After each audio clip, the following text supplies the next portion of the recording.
welcome to the Monday Business Boost. I hope you all had a great weekend.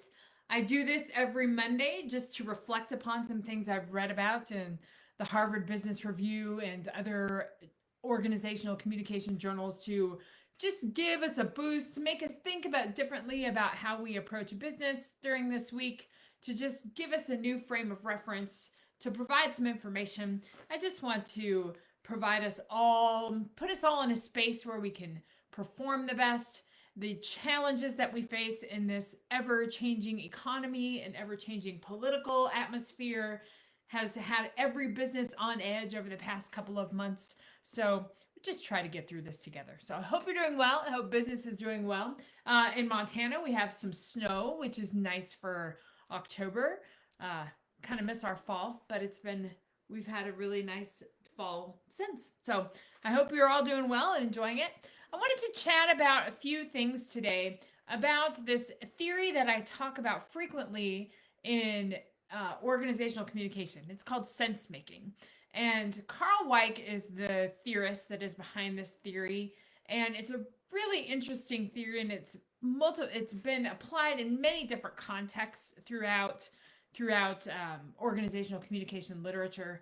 But what sense making is all about is, as a business or as an organization, we react and we learn from our processes, and we learn and we create processes when we go through these challenges. So if our business has been faced by a challenge, whether it be a supervisor leaving, or whether it be an outside economic turn like the pandemic crisis or like the crisis of 2008, that our businesses tend to adjust and they tend to find ways to make sense of what's happening in the outside world, and we adjust and we manage through that crisis. But then the whole idea of enactment is that we learn from that and we develop processes from that, so we are able as an organization to be prepared for when that happens again. Now, an example could be that businesses that went through the 2008 economic crisis, which many banks, many mortgage industries, all of those industries, many of those businesses were challenged in that 2008 crisis. But when they created that resilience and reacted through the situations that were presented to them, they created some new plans and new ways to confront this issue. So when the pandemic hit the economy and interest rates were down and we were dealing with the lack of money just in general circulating in the economy, we maybe learned some things in 2008 that could make us more resilient in 2020 when this most recent crisis happened. It happens, so on a smaller scale, those are some bigger examples, but even on a smaller scale, think of the restaurant industry and how they've had to react in these situations in the past couple of months. The restaurants that were able to react and that were able to provide some sort of takeaway menu or curbside service or whatever that was, yes, their profits were down because they weren't having as many people in their business and they weren't selling as many things and the bar sales were down and all of that, but they were still maintaining their production and still keeping people employed. We were still able to support that economy. There was some reaction and there was some adjustment, so we're able to at least create those paths through these economic challenges. No one was really prepared for the economic crisis that hit us this year, but many businesses have adjusted and created new policies and learned from these things that have created new methods to be able to move forward and to have our businesses be more resilient throughout this time. Even our reactions as small businesses in March are different than our reactions now, as the pandemic, as it begins to rise again and it's having more effect, more things are shutting down, people have to wear masks, different safety measures, so we all react and adjust during this time. And the most important thing that we do is that we learn from these crises and we learn from these challenges, so we're able to move forward in a stronger manner and we are able to be prepared for when it happens again. Hopefully it doesn't happen again, but we will be prepared if it does happen again.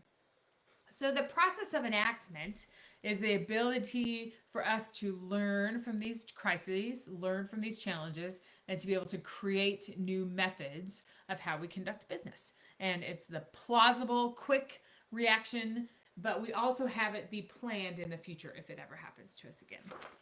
So that's one area that I think is really applicable with Weich's theory that we can think about with sense making.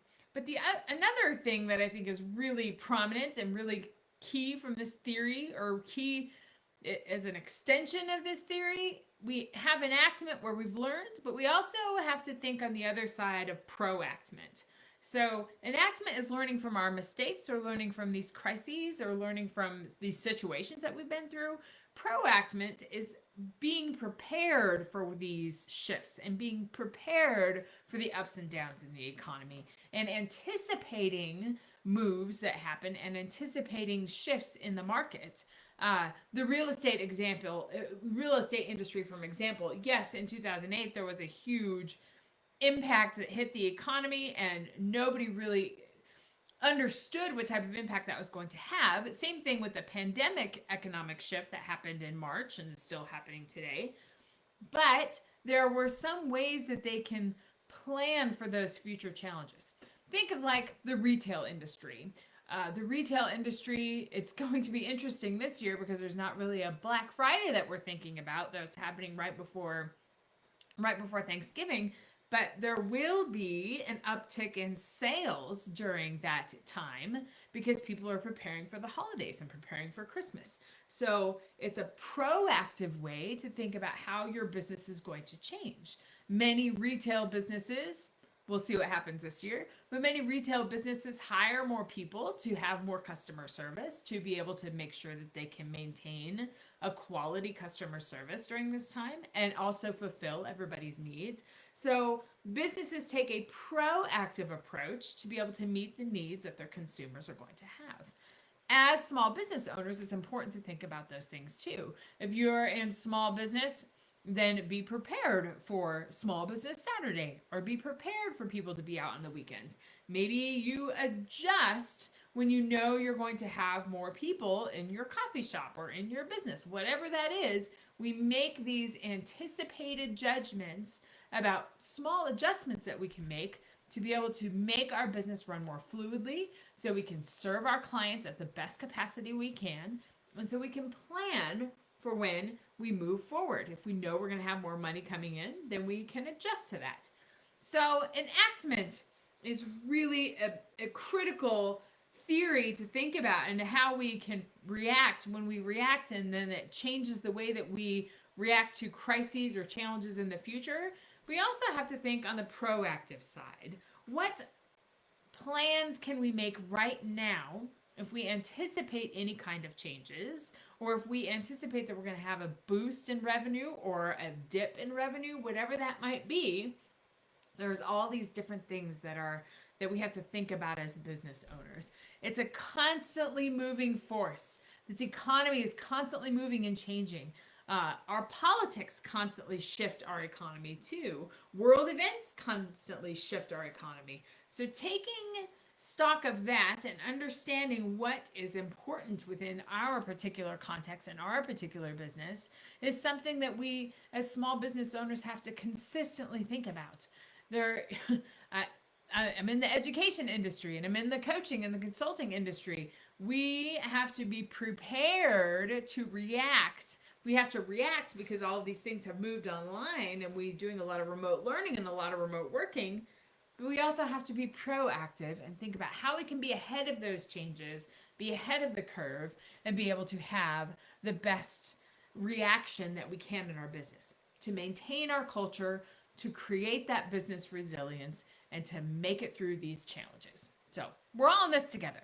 Small business owners, large business owners, corporations, solo entrepreneurs alike, we all have to plan to react. So think about that sense-making idea, and maybe how you can adjust some things in your business to not only react to what's happening, but also prepare for what might be happening in the next couple of months.